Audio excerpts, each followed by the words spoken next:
بسم اللہ الرحمن الرحیم نحمده ونصلی علی رسوله الکریم اما بعد اعوذ باللہ من الشیطان الرجیم ربنا لا تزغ قلوبنا بعد اذ هدیتنا صدق اللہ العظیم۔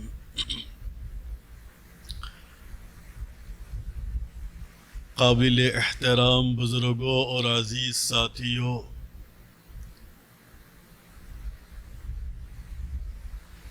ہمارا اس وقت یہاں پر جمع ہونا جیسا کہ ہم کو بتلایا گیا ہے،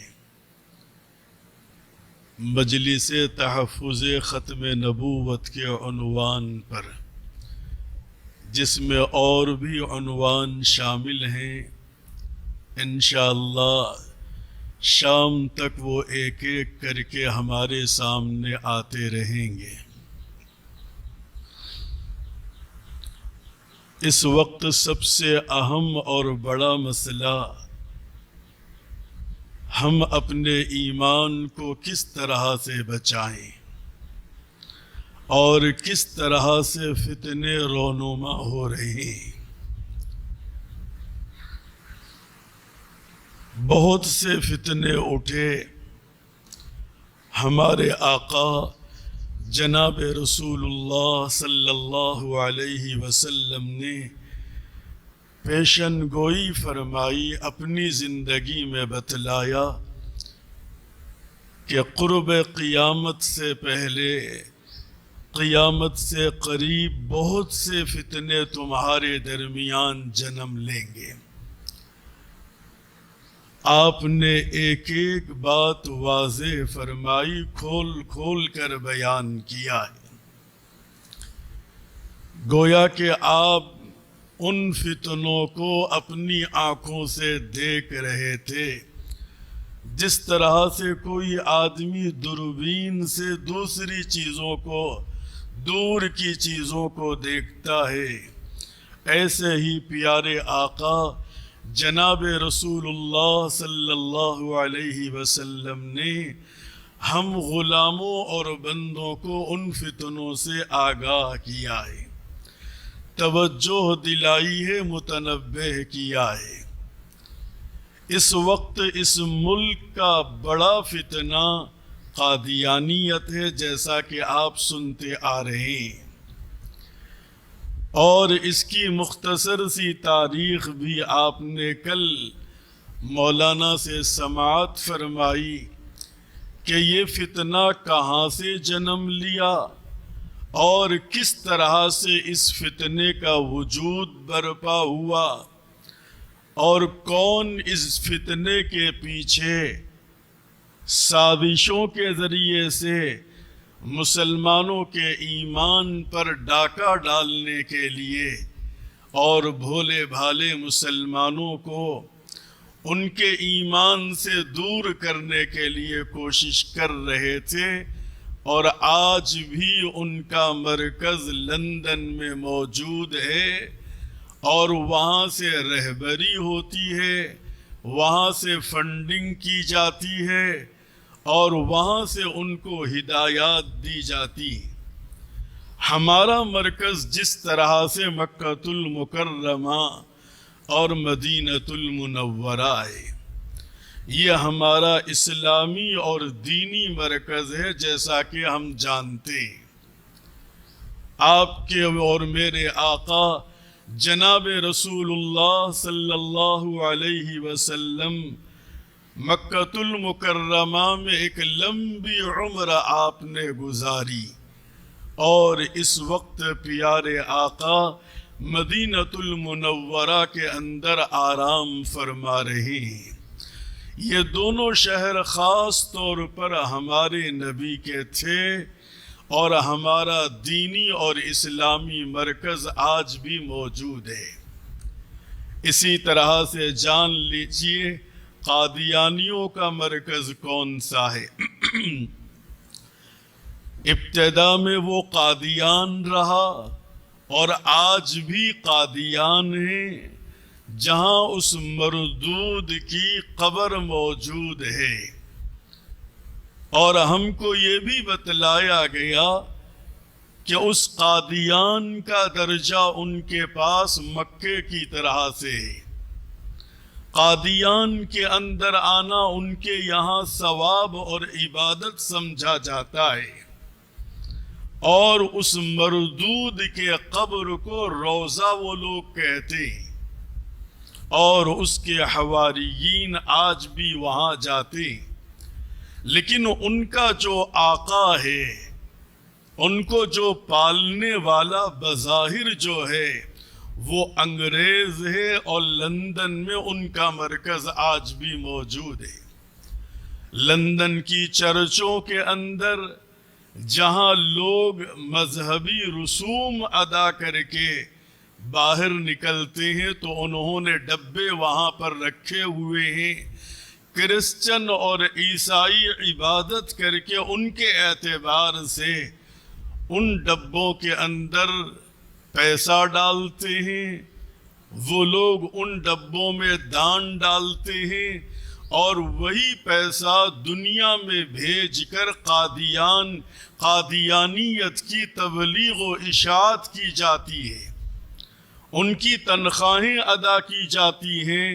جو لوگ آج دیہاتوں کے اندر قادیانیت پر کام کر رہے ہیں، محنت کر رہے ہیں، ایسے دیہات جہاں کچی سڑکیں ہیں، ہم پہنچ نہیں پاتے، ایسے دیہاتوں کے اندر وہ لوگ جا کر بظاہر اپنے آپ کو مسلمان کہتے ہیں، کلمہ بھی پڑھتے ہیں، لیکن پورا منصوبہ بند سازش کے تحت میں وہ لوگ دیہات کے لوگوں کو قادیان کی طرف موڑتے ہیں، اور مرزا غلام احمد قادیانی کی محبت ان کے دل کے اندر ڈالنے کی کوشش کرتے ہیں۔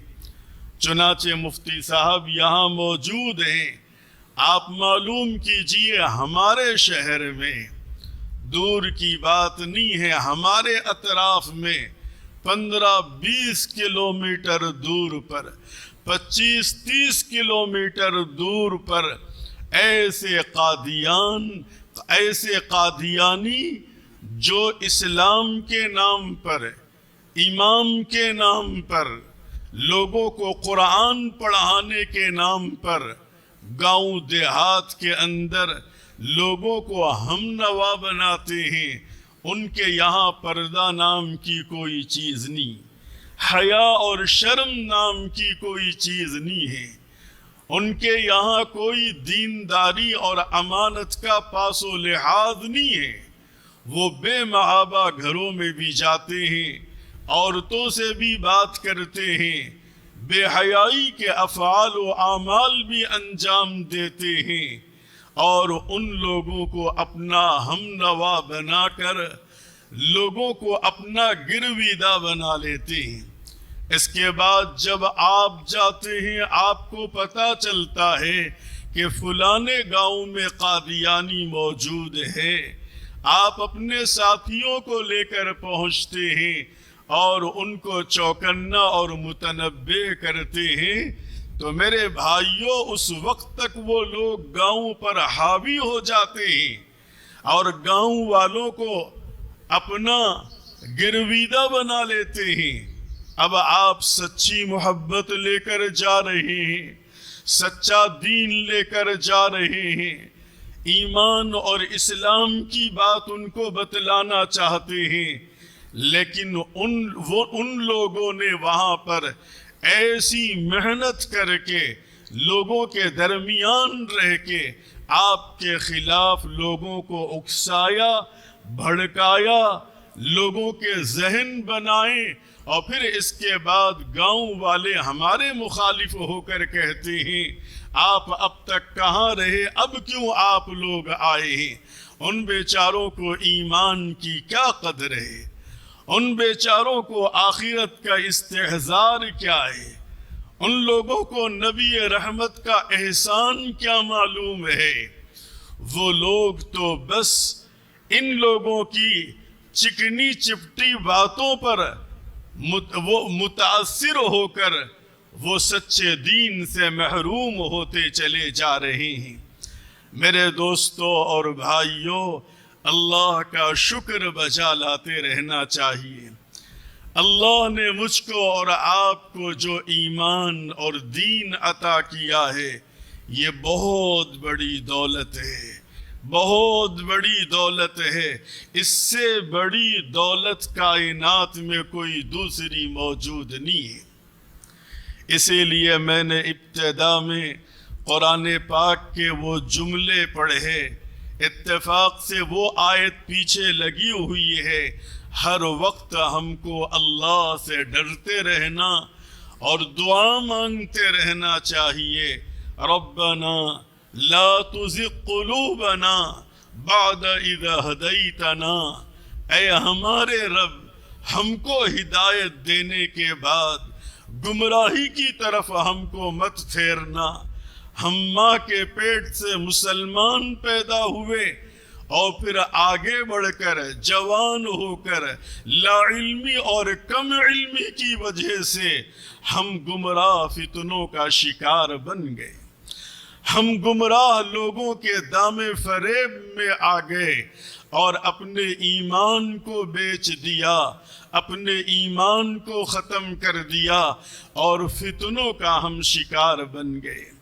میرے دوستو، یہی بات سمجھانے کے لیے تحفظ ختم نبوت ضلع کی ہر وقت چوکنا رہتی ہے، اور ہمارے دین و ایمان کی فکر کے اندر یہ اپنی صلاحیتوں کو، اپنی جوانی کو اور اپنی قوتوں کو ہمارے دین اور ایمان کی حفاظت کے لیے ہر وقت چوکنا رہتے ہیں۔ میرے دوستوں اور بھائیوں، اس سے بڑی گستاخی کیا ہوگی؟ پیارے آقا جناب محمد الرسول اللہ صلی اللہ علیہ وسلم نے ہم غریبوں اور فقیروں کو اللہ کا وہ پاکیزہ اور مبارک دین دیا، اور ہم بچا نہیں پائے، اس کی حفاظت نہیں کر سکے۔ نسلوں میں کیا منتقل کریں گے؟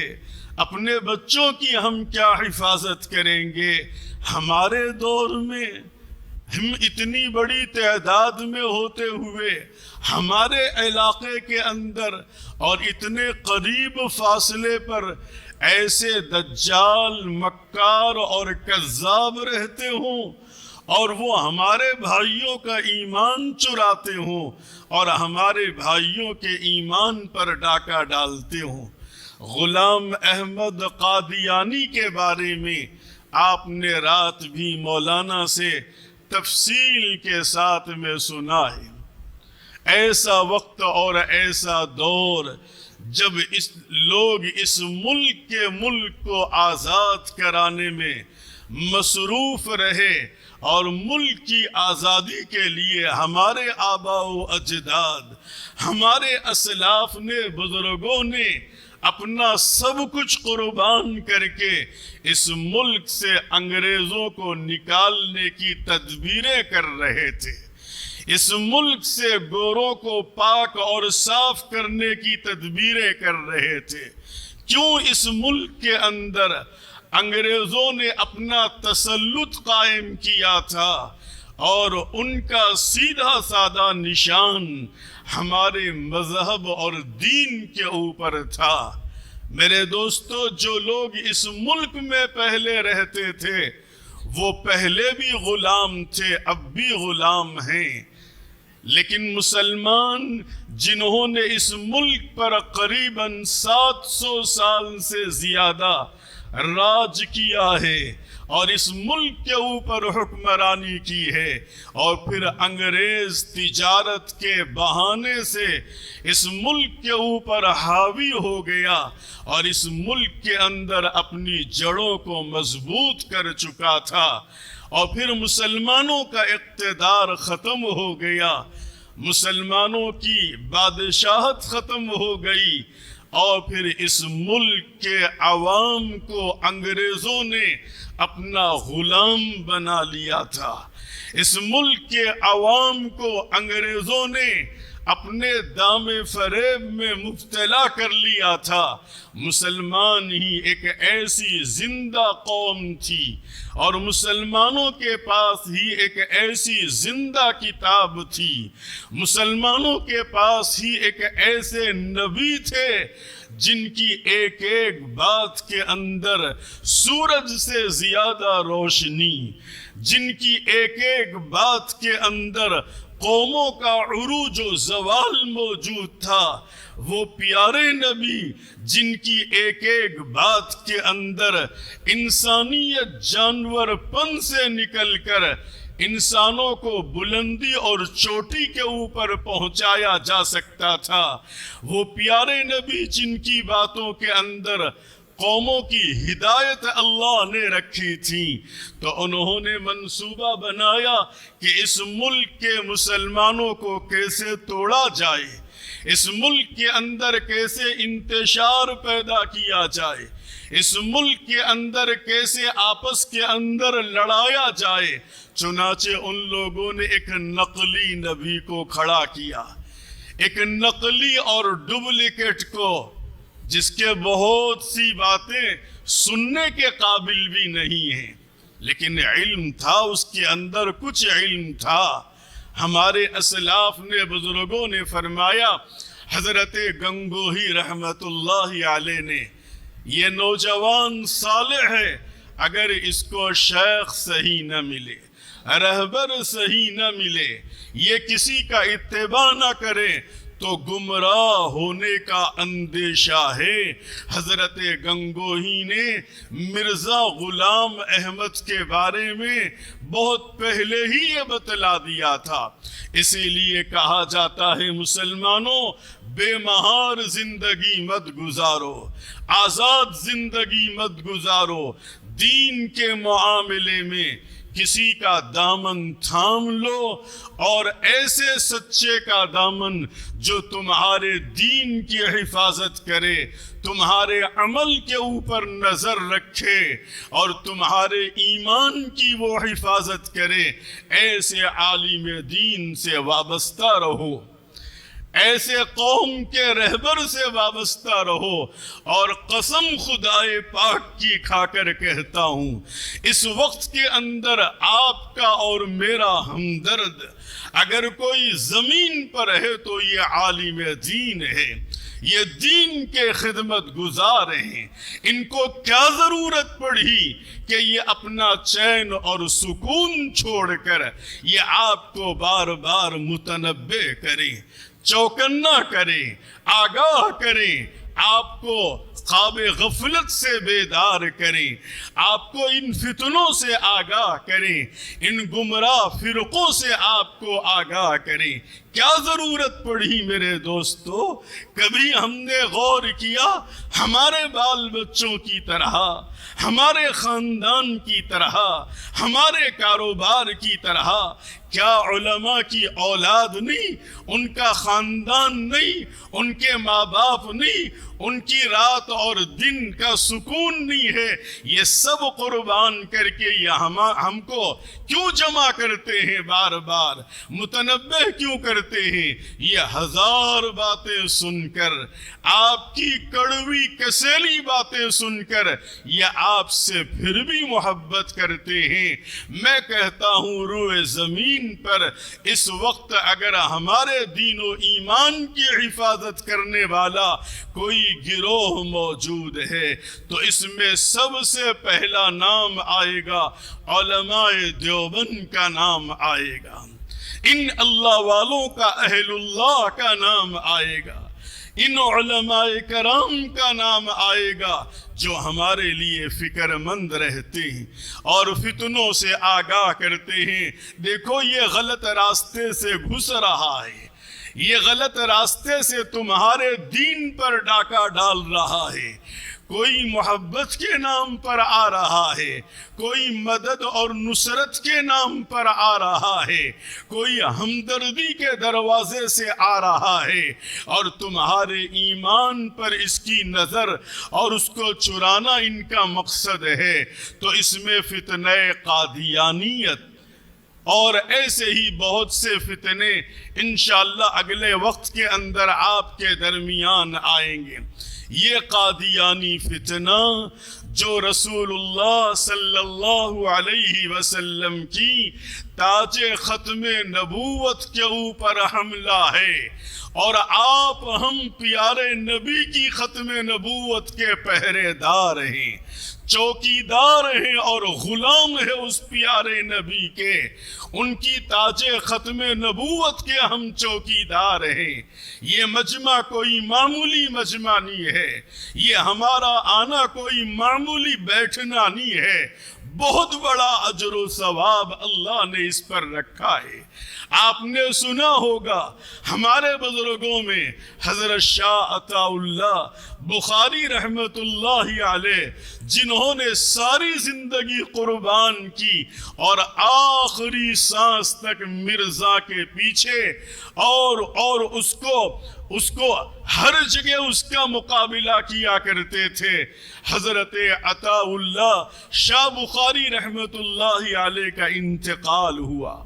لوگوں نے خواب میں دیکھا کہ بیت اللہ کا وہ نبیوں کے پیچھے طواف فرما رہی، انبیاء کرام کا مجمع ہے جو کعبۃ اللہ کا طواف کر رہا ہے۔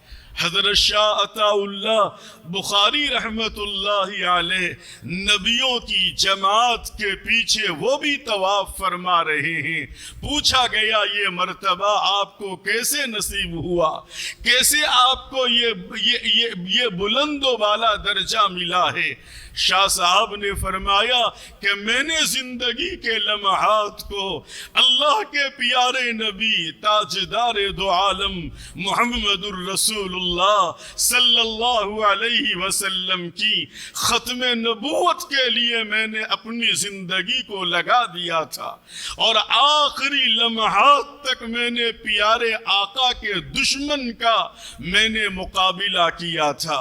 اللہ نے یہ مقام و مرتبہ حضرت شاہ صاحب کو عطا فرمایا۔ تو میرے دوستوں اور بزرگوں، اب لمحے فکریہ یہ ہے، اب ہم کو سوچنا اور ہم کو احساس پیدا کرنا یہ ہے، آج بتانے والے موجود ہیں، فتنوں سے آگاہ کرنے والے موجود ہیں، کل ہماری نسلوں کا کیا ہوگا، ہمارے بچوں کا کیا ہوگا؟ یہ فتنے اگر ایسے ہی پنپتے رہے اور ایسے ہی جنم لیتے رہے اور ایسے ہی یہ فتنے اٹھتے رہے، ایک طرف تو الہات کا بازار گرم ہے، دین بیزاری کا بازار گرم ہے، ہم کو ایمانیات معلوم نہیں، عقائد کا علم معلوم نہیں، رسول اللہ کے حقوق معلوم نہیں، اور اللہ کے فرائض ہم کو معلوم نہیں۔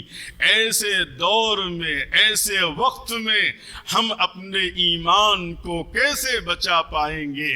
میرے دوستو، اس کے لیے وقت نکالنا، معلوم کرنا، مسجد کے امام کے یہاں کچھ دیر بیٹھنا، اور ہر کسی کے پاس نہیں، جو اتھنٹک ہو، جو مستند ہو، جو مضبوط ہو، ایسے عالم سے اپنا رابطہ مضبوط کرنا، جو حالات سے آگاہی رکھتا ہو، جو فتنوں کو جانتا ہو، جو فتنوں سے چوکنا ہو، ایسے عالم سے رابطے میں رہنا اور ایسے عالم کو اپنا پیشوا اور رہبر بنانا۔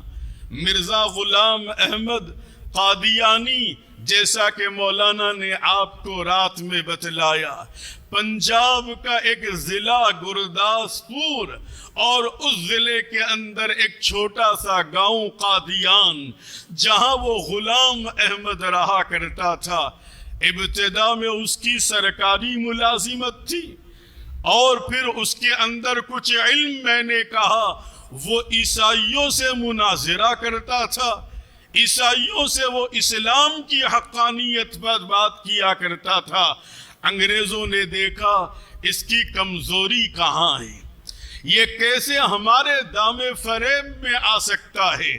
انگریزوں نے اس کی کمزوری اور خامیوں پر جب نظر ڈالی تو محسوس کیا کہ یہ حرص کا لالچ ہے، یہ دولت کا لالچ ہے، یہ اقتدار کا نام و نمود کا لالچ ہے اس کے اندر۔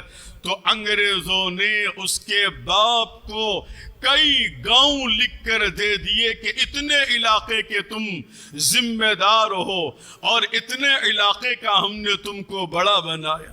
خود مرزا غلام احمد لکھتا ہے کہ میرے باپ کو انگریزوں نے اتنے گاؤں کی ذمہ داریاں اور اتنا علاقہ ہمارے حوالے کیا ہے۔ خود مرزا یہ لکھتا ہے کہ میں نے انگریزوں کی وفاداری میں کتنی الماریاں کتابیں ان کی وفاداری کے اندر میں نے لکھی ہیں۔ مرزا غلام احمد کہتا ہے کہ انگریزوں کی حکومت گویا کہ رب کی حکومت ہے، خدا کی حکومت ہے، اور خدا کا سایہ ہے، اور انگریزوں کا حکم ماننا یہ ایسا ہی ہے جیسے اللہ کا حکم ماننا ہے۔ مرزا غلام احمد انگریزوں کی وفاداری کے اندر کئی الماریاں اس نے کتابیں لکھی ہیں اور جمع کی ہیں۔ مقصد کیا تھا کہ مسلمانوں کے اندر سے جذبے جہاد کو ختم کیا جائے۔ جہاد کسے کہتے ہیں؟ میرے دوستوں اور بھائیوں، ہم کو غلط فہمی کا شکار نہیں ہونا ہے۔ جہاد کے یہی معنی نہیں ہے کہ تلوار لے کر نکلا جائے۔ ہر برائی کے خلاف آواز اٹھانا، ہر برائی کے خلاف کھڑے ہونا، ہر برائی کے خلاف ہمت و جرأت کا مظاہرہ کرنا، اور جہاد اکبر اللہ کے نام کی بلندی کے لیے میدان کے اندر آنا۔ تو اس اسپرٹ کو ختم کر دیا جائے۔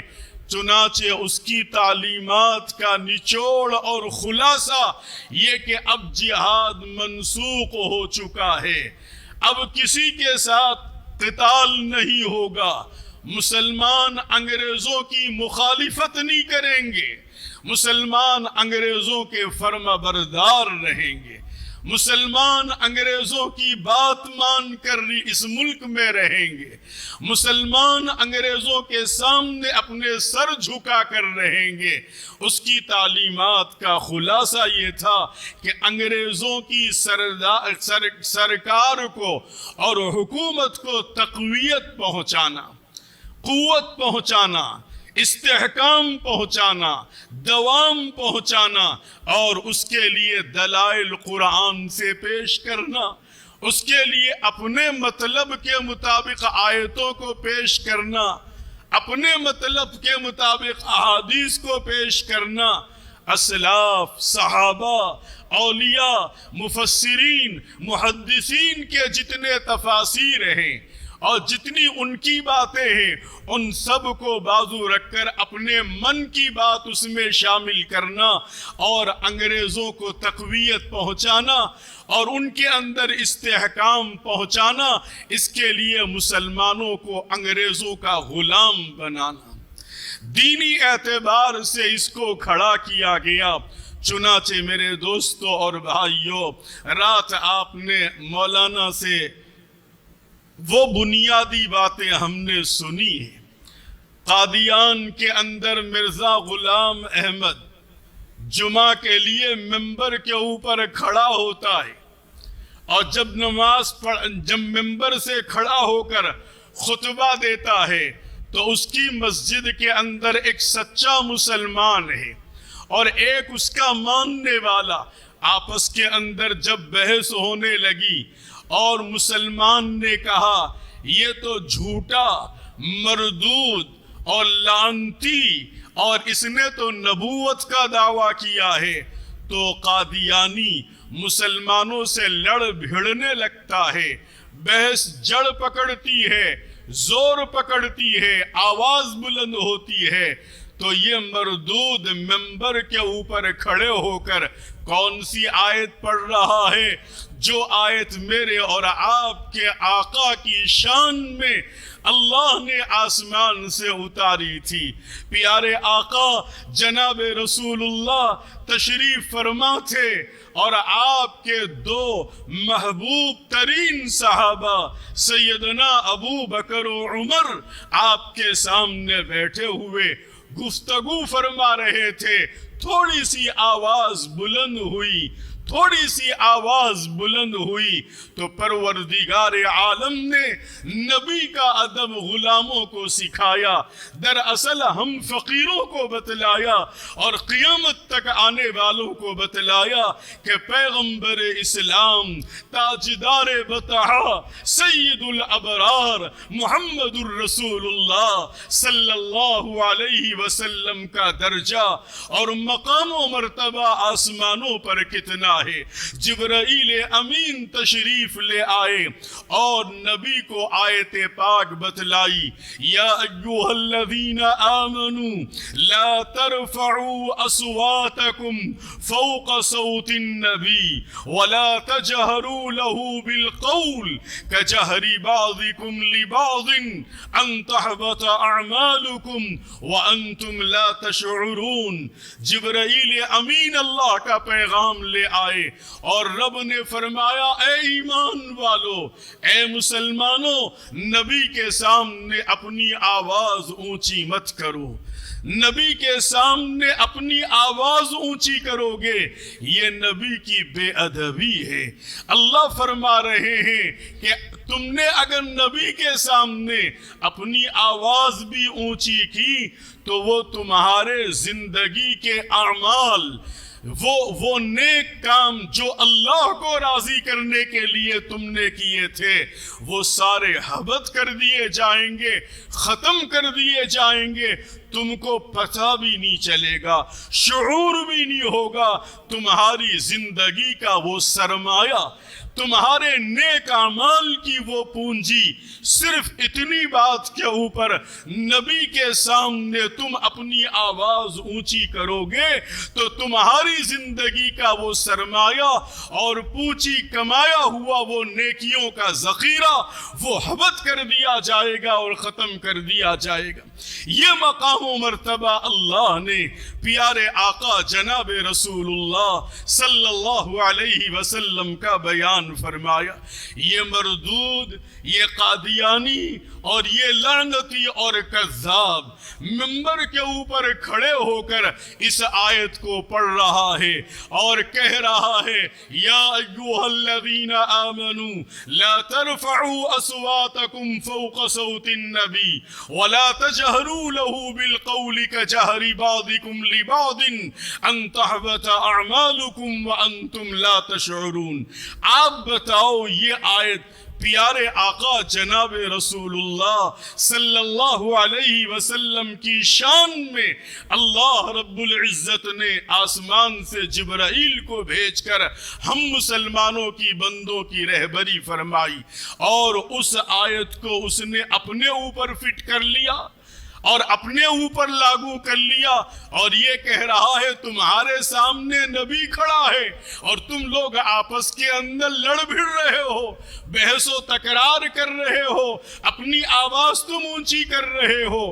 آپ غور کیجئے کتنا بڑا بے ادب، قرآن کو مس کرنے والا، قرآن میں ملاوٹ کرنے والا اور قرآن کی آیتوں کو اپنے مطلب کے لیے بیان کرنے والا ایسا مردود فتنہ انگریزوں نے جس کا پودا لگایا تھا، جس کی بیج اس ملک کے اندر لگائی تھی، آج میرے دوستو ہم کو اندازہ نہیں ہے۔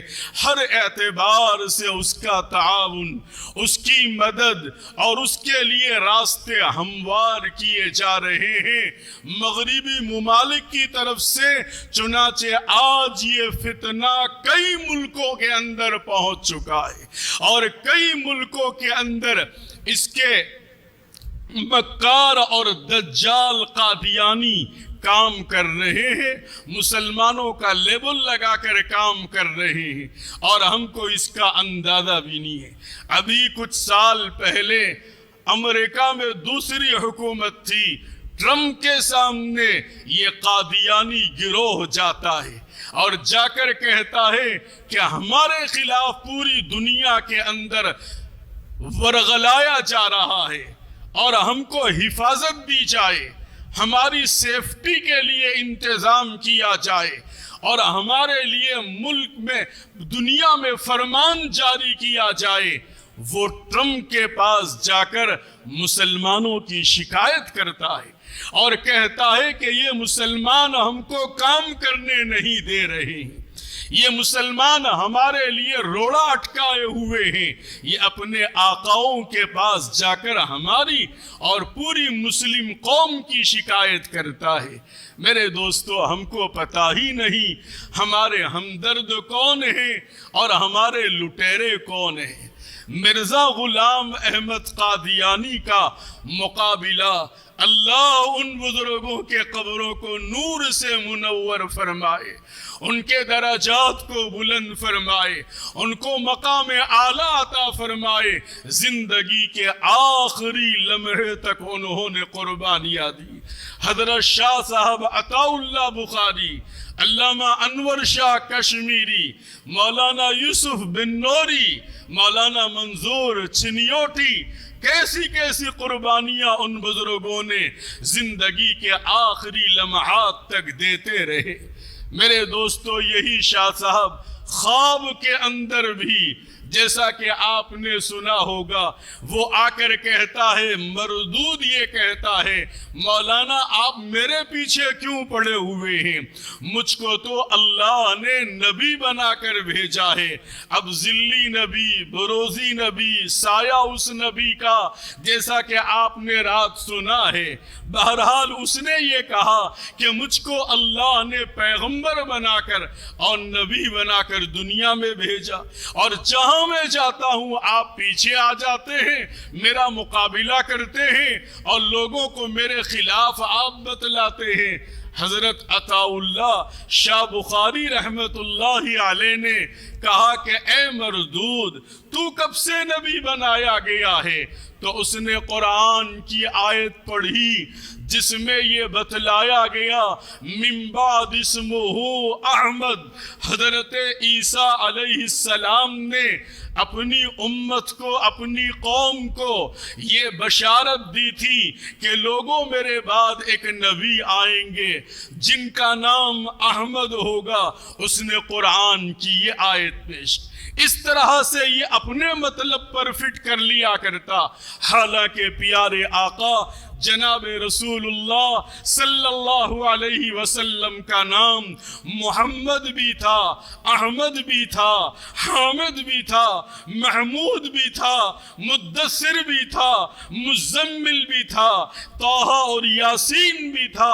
99 نام اور صفات تو علماء نے بیان فرمائے، لیکن اس کم بخت نے احمد نام کو اپنی طرف منتقل کیا اور کہا کہ وہ احمد میں ہی ہوں جس کی بشارت عیسیٰ علیہ السلام نے دی۔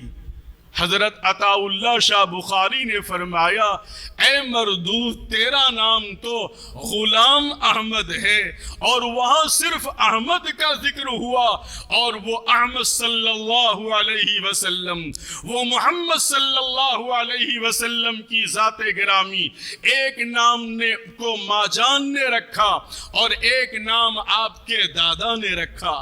اما جان حضرت آمنہ نے ایک نام رکھا اور آپ کے دادا حضرت خواجہ عبد المطلب نے ایک نام رکھا، محمد نام رکھا اور احمد نام رکھا۔ وہ تو اس پیارے آقا کے لیے ہے۔ پوچھا کہ تیرا نام تو غلام احمد ہے، تو اس نے خواب میں یہ کہا کہ مولانا دراصل میں احمد ہوں، اور یہ غلام میرے ماں باپ نے مجھ کو لگا دیا اور چپکا دیا ہے احمد کے ساتھ میں، ورنہ میں اصل میں احمد ہوں اور یہ غلام ماں باپ نے لگایا۔ حضرت شاہ صاحب نے فرمایا کہ اچھا ایسی بات ہے کہ تیرا نام احمد ہے اور غلام تیرے ماں باپ نے لگایا، تو پھر سن میرا نام عطا اللہ ہے، دراصل میں اللہ ہوں اور عطا میرے ماں باپ نے لگایا ہے، اور اللہ یہ کہہ رہا ہے میری کائنات میں تیری نبوت نہیں ہے، تو کیسے نبی بن کر آ گیا ہے؟ شاہ صاحب نے یہ الزامی جواب، خواب میں بھی ہمارے اسلاف اور ہمارے بزرگان دین و علماء چوکنا اور بیدار رہا کرتے تھے، کہا کہ دراصل میں اللہ اور یہ عطا میرے ماں باپ نے لگا دیا۔ حضرت نے اس کو لاجواب کرنے کے لیے یہ بات کہی اور کہا کہ کائنات کا میں مالک اور تیری جھوٹی نبوت اس کے اندر کہاں سے آ گئی؟ بہرحال میرے دوستوں اور بزرگوں، حضرت شاہ صاحب نے زندگی کے آخری لمحات تک قربانی دی ہے۔ ایسے ہی علامہ انور شاہ کاشمیری رحمت اللہ علیہ کیسے بڑے عالم تھے، کتنے علماء کے وہ شیخ تھے، ہزاروں علماء، اور بخاری کی شرح حضرت نے لکھی، عرب امارات نے اس کو چھپوایا اور اپنی یونیورسٹی میں آج بھی پڑھایا جا رہا ہے۔ وہ شیخ تھے علماء دیوبند کے علامہ انور شاہ کشمیری رحمت اللہ علیہ، جنہوں نے ہزاروں اپنے علماء شاگرد پیدا کیے ہیں، لیکن زندگی کے آخری لمحات میں شاہ صاحب نے وہ مناظر وہ عدالت کے اندر ایسے دلائل پیش کیے ہیں اور ایسا لاجواب کیا ہے، مرزا ناصر جو غلام احمد کی طرف سے قادیانیوں کا امیر بن کر عدالت میں آیا تھا اور یہ بیٹا ہے غلام احمد کا، چنانچہ اس نے اپنے باپ کے دلائل دینے شروع کیے۔ شاہ انور شاہ کشمیری رحمت اللہ علیہ نے اس کے جواب میں عدالت کے اندر جو بات کہی ہے، میرے دوستوں اور بزرگوں، ایک عبارت کتاب کی اس نے پڑھی اور وہ غلط پڑھ رہا تھا۔ شاہ صاحب کے یہاں کوئی کتاب موجود نہیں تھی، لیکن شاہ کشمیری نے وہی روک دیا اور جج سے استدعا کی اور کہا کہ جج صاحب یہ دھوکے سے کام لے رہا ہے، یہ کتاب سامنے رکھ کر غلط عبارت پڑھ رہا ہے اور غلط آپ کو سنا رہا ہے۔ جج نے حیرت سے پوچھا کہ مولانا اس کے پاس تو کتاب موجود ہے اور آپ کتاب بھی نہیں، آپ کے پاس کتاب بھی موجود نہیں ہے، آپ کیسے کہہ رہے ہیں یہ غلط کہہ رہا ہے؟ حضرت کشمیری نے وہ ساری عبارت جج کے سامنے پڑھ کر سنائی اور کہا کہ اصل عبارت یہ ہے، کتاب میں اصل یہ لکھا ہوا ہے اور یہ دجل اور دھوکے سے آپ کو غلط عبارت پڑھ رہا ہے اور یہ کتاب کے ہمارے پاس نہ ہونے کا فائدہ اٹھا رہا ہے۔ جج نے کہا کہ اصل کتاب کو منگوایا جائے اور جب اصل کتاب کو منگوایا گیا تو حضرت علامہ انور شاہ کشمیری رحمت اللہ علیہ نے جو عبارت پڑھی تھی بعینی ہی وہی عبارت کتاب کے اندر موجود تھی۔ شاہ صاحب کو پوچھا گیا آپ نے کب یہ عبارت دیکھی؟ حضرت نے فرمایا 35 سال پہلے میں نے یہ کتاب پڑھی تھی، 40 سال کے قریب میں نے یہ کتاب پڑھی اور یہ عبارت دیکھی۔ یہ حافظہ تھا، یہ ذہن کا کی قوت تھی حضرت شاہ انور شاہ کشمیری رحمت اللہ علیہ کی۔ جج نے فیصلہ سنا دیا اور مرزا غلام احمد کو غیر مسلم قرار دے دیا اور ان کے اوپر پابندیاں لگا دی گئیں۔ میرے دوستوں اور بزرگوں، بڑے بڑے متاثر ہوئے۔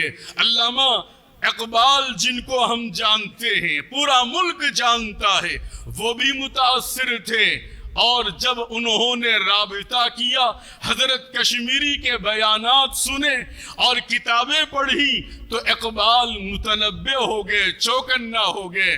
چنانچہ علامہ اقبال نے حضرت کشمیری سے رابطہ کیا اور کہا کہ میں لاہور آنا چاہتا ہوں اور آپ سے ملاقات کرنا چاہتا ہوں۔ اتنا بڑا شاعر مشرق ہے اور اتنا بڑا آدمی ہے، لیکن وہ علامہ انور شاہ کشمیری رحمت اللہ علیہ کی مجلس میں آنا چاہتا ہے، ان کے یہاں آ کر کچھ باتیں پوچھنا چاہتا ہے۔ شاہ صاحب کو اطلاع ہوئی کہ اقبال آنا چاہتے ہیں اور آپ سے قادیانیت کے سلسلے میں بات کرنا چاہتے ہیں۔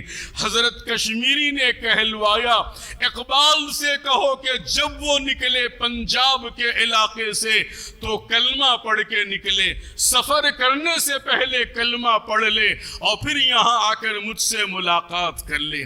چنانچہ علامہ اقبال پہنچے، حضرت کشمیری سے ملاقات ہوئی۔ حضرت کشمیری نے فرمایا میں نے اس لیے کہا تھا کلمہ پڑھنے کو، اگر آپ نے کلمہ نہیں پڑھا اور آپ کے دل میں شکوک و شبہات باقی ہیں، پیارے آقا جناب رسول اللہ صلی اللہ علیہ وسلم کی شان نبوت کے سلسلے میں آپ کے دل میں خلجان ہے، آپ کے دل میں اعتراض ہے، آپ کے دل میں شکوک و شبہات ہیں نبوت کے سلسلے کے اندر، تو آدمی کا ایمان ختم ہو جاتا ہے اور ایمان اس کا نکل جاتا ہے۔ میں چاہتا تھا جو جواب میں آپ کو دوں، آپ جو سوال کریں میں سنوں گا، لیکن آپ نکلنے سے پہلے کلمہ پڑھ کر میرے پاس آئے۔ کہیں ایسا نہ ہو کہ راستے کے اندر کوئی حادثہ پیش آ جائے اور آپ کی عمر ساتھ نہ دے اور آپ انتقال کر جائیں، تو بے ایمانی کی موت آپ کی نہ ہو جائے اور اللہ کے نبی کی بغاوت کے ساتھ آپ کی موت نہ ہو۔ حضرت کشمیری نے علامہ اقبال کو یہ نصیحت فرمائی اور اسی لیے کہا کہ جب آئیں تو اپنے ایمان کی تجدید کر کے آئیں، اپنے ایمان کو تازہ کر کے آئیں۔ تو میرے دوستوں اور بزرگوں، ایسے بڑے بڑوں نے بھی لڑکھڑائے ہیں ان کے قدم بھی، اور ان کو بھی چکمہ دیا گیا ہے، ان کو بھی متاثر کرنے کی کوشش کی گئی ہے۔ پنجاب کا امیر بنایا گیا قادیانیت کی طرف سے علامہ اقبال کو، لیکن بعد میں انہوں نے جو توبہ کی، علماء سے جو رجوع کیا ہے، اللہ والوں کی خدمت میں جو آئے ہیں اور اپنے ایمان کی تجدید کی ہے، وہ الگ بحث ہے، وہ موجود ہے۔ بہرحال میرے دوستوں اور بھائیوں، ہم کمزور ایمان والے، ہم تو آج علماء کے درمیان ہیں، کل کو یہ بولنے والے موجود نہیں ہوں گے، ہم سے ہمدردی کرنے والے موجود نہیں ہوں گے، ہم کو چوکنا کرنے والے موجود نہیں ہوں گے، تو پھر ہماری نسلوں کا، ہمارے گھروں کے ایمان کا کیا ہوگا؟ اسی لیے آپ کو یہ زحمت دی جاتی ہے۔ میرے دوستوں اور بھائیوں، ہم کو قدردان ہونا چاہیے، احسان مند ہونا چاہیے۔ ایک ایک فتنہ جنم لے رہا ہے، ایک ایک فتنہ سر اٹھا رہا ہے، ایک ایک فتنہ اپنے پنجے گاڑ رہا ہے۔ ہماری نوجوان نسل کدھر جا رہی ہے؟ ہماری نوجوان نسل دین سے بیزار ہے، مسجدوں سے دور ہے، علماء سے دور ہے، علماء سے بدگمان کیا جاتا ہے۔ آج کا سب سے بڑا فتنہ، میں جگہ جگہ یہ بات بتلاتا رہتا ہوں، علماء سے رشتے کو آپ کا کاٹ دینا اور علماء سے بدگمانی پیدا کرنا اور علماء سے آپ کو دور کر دینا، یہ سب سے بڑا فتنہ ہے۔ میرے دوستو، جب قوم علماء سے دور ہو جائے گی، جب علماء سے رشتہ اپنا کاٹ لے گی، علماء کرام سے بدظن ہو جائے گی، تو پھر وہ فتنوں کا شکار ہوگی، وہ فتنوں کا شکار ہوگی۔ عالم کے پیر کے نیچے فتنے دبے ہوئے ہوتے ہیں اور عالم کی موت ہوتی ہے تو فتنے سر اٹھانے لگتے ہیں۔ کیسے کیسے اللہ والوں نے اس ملک کے اندر ہمارے ایمان کے حفاظت کے لیے کام کیا ہے۔ میرے دوستو، آج اسی کی فکر کرنے کی ضرورت ہے۔ کتنے فتنے، کیا ضرورت بتلائیے۔ اتنا سرمایہ خرچہ کر کے، آپ کا اتنا وقت لے کر، اور ان علماء کرام کی ان کی صلاحیتیں، یہ مدرسے چلانے والے، یہ مسجدوں کی ذمہ داریاں اٹھانے والے، یہ قوم کے خدمت گزار، اور پھر یہ سارے کام، ارے یہ وقت تو غیروں میں اللہ کے نام کو پھیلایا جاتا، یہ وقت غیروں میں اللہ کے نبی کا تعارف کروانے کا، لیکن الحمدللہ اس علماء کے طبقے میں وہ لوگ بھی موجود ہیں جو اغیار میں اللہ کا پیغام پہنچا رہے ہیں، نبی کا تعارف کرا رہے ہیں، اور پھر علماء کا ایک گروہ مسلسل فتنوں کا تعاقب کر رہی ہے اور فتنوں کا پیچھا کر رہی ہے، اور قوم کو بیدار رکھ رہی ہے، قوم کو ہوشیار رکھ رہی ہے۔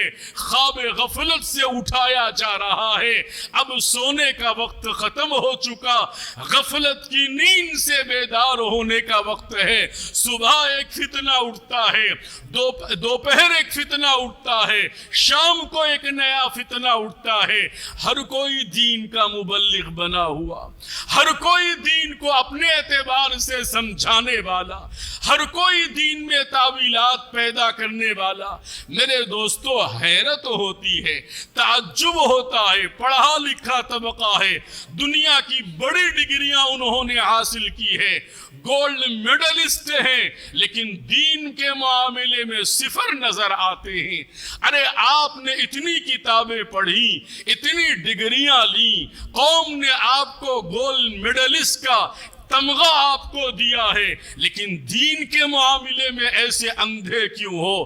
دین کہاں سے لینا چاہیے، کہاں سے دین نہیں سننا چاہیے، اتنا شعور بھی نہیں ہے، اتنی عقل بھی نہیں ہے کہ دین بازار سے لیں، دین فیشنیبل سے لیں اور دین انگریز سے لیں۔ ایسی حالت، ایسی عقل کے اندھے بنے ہوئے ہیں۔ دین کس راستے سے؟ دین لیا جائے گا دینداروں کے پاس سے، دین لیا جائے گا اہل اللہ کے پاس سے، دین لیا جائے گا علماء امت کے پاس سے، دین لیا جائے گا اللہ کا درد اپنے سینوں میں رکھنے والوں سے۔ کیا بات ہے میرے دوستو، شیطان کو بھی بہت بڑا علم تھا، وہ تو فرشتوں کو درس دیا کرتا تھا، لیکن پھر گمراہ کیوں ہوا؟ شیطان گمراہ کیوں ہوا؟ علم تو اس کے پاس بھی موجود تھا۔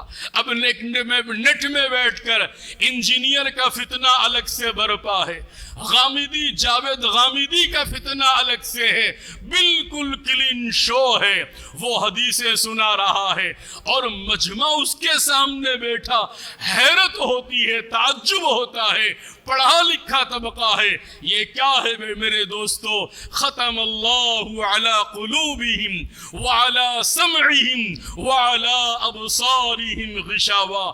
ہاں، اللہ نے پردے ڈال دیے، ان کے دلوں پر پردہ ڈال دیا، ان کی آنکھوں پر پردہ ڈال دیا، ان کی سماعت پر پردہ ڈال دیا۔ اب سب کچھ ہوتے ہوئے بھی سمجھ میں نہیں آتا۔ اللہ نے پہلے ہی بتلا دیا، ختم اللہ علی قلوبہم وعلی سمعہم وعلی ابصارہم غشاوہ۔ ساری جو ہدایت کے راستے تھے، ان راستوں کو بند کر دیا گیا اور پردہ ڈال دیا گیا۔ قرآن کے بارے میں کہا، یضل بہ کثیرا ویہدی بہ کثیرا۔ یہ ایسا کلام مبارک ہے جس سے اگر صحیح استفادہ کیا جائے، صحیح رہبری لی جائے تو ہدایت کا خزانہ اس سے نکلے گا۔ اور اگر اس قرآن کو انجینئر، ڈاکٹر اور ایسے دنیا دار، دنیا کی ہوس جس کے اندر ہو، نبی کی محبت کا دور تک نام و نشان نہ ہو، نبی کے صحابہ کی محبت نہ ہو، نبی کی ازواج کی، اہل بیت کی محبت نہ ہو، ایسے لوگوں سے اگر قرآن سمجھیں گے تو اسی کو قرآن نے کہا یضل بہ کثیرا، ایسے ہی اس قرآن سے بہت سے لوگ گمراہ ہوں گے۔ اگر غلط لوگوں سے قرآن سمجھیں گے اور اگر صحیح لوگوں سے قرآن سمجھیں گے تو یہ ہدایت کا خزانہ ہے جو قوموں کو عروج پر کھڑا کرتا ہے، ذلت کے گڑھوں سے نکالتا ہے۔ بہرحال میرے دوستوں اور بھائیوں، ہم کو چوکنا رہنا ہے، متنبہ رہنا ہے۔ پہلے سے زیادہ اب ہماری ذمہ داریاں ہیں۔ اب خاموش بیٹھنے اور اپنی زندگی میں اپنی موج و مستی کرنے کا موقع نہیں ہے۔ اب تو ہمارے ایمان کے اوپر لالے پڑے ہوئے ہیں، ڈاکہ ہو رہا ہے، ہمارے ایمان پر اغیار کی نظر ہے۔ اس سے بڑا سرمایہ کیا ہے؟ نبی کو ہم سے دور کر دیا جائے، اللہ کے احکام سے ہم کو دور کر دیا جائے، اس سے بڑا نقصان ہمارا کچھ اور نہیں ہو سکتا۔ اسی لیے میرے بھائیوں اور بزرگوں، ہم سب کو قدر کرنی چاہیے اور پوری توجہ اور اطمینان کے ساتھ آپ ساری نشستوں کے اندر موجود رہیں، اپنے ساتھیوں کو اطلاع کریں، ان کو بلوائیں، شام تک یہ نشستیں چلے گی اور ہر فتنے کے اوپر ہمارے علماء بیان کریں گے اور بہت سی باتیں ہمارے سامنے آئیں گی۔ اس کو محفوظ کرنا اور پھر اس کو آگے بڑھانا، پہنچانا، یہ ہم سب کی ذمہ داری ہے۔ اللہ تعالی ہماری غفلتوں اور لاپرواہی کو دور فرمائے اور اس قوم کو اللہ اپنے احسان و کرم سے کھڑا کر دے اور فتنوں کا مقابلہ کرنے کے لیے بیدار کرے۔ وآخر دعوانا ان الحمد للہ رب العالمین۔